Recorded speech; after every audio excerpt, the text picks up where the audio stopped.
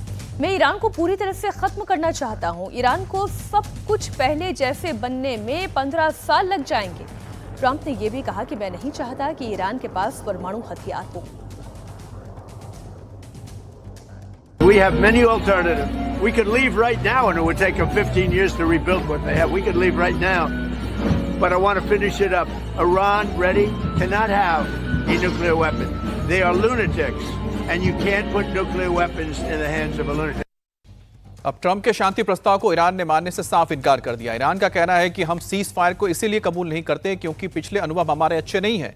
Iran ने शांति के लिए अपना नया प्रस्ताव रखा है। ईरान की मांग है कि इसे थोपे गए युद्ध को पूरी तरह से खत्म किया जाए, युद्ध विराम और फिर युद्ध का यह सिलसिला दोबारा ना चले। इसके साथ ईरान ने शांति के लिए हर तरह के प्रतिबंध को हटाने की भी मांग की है।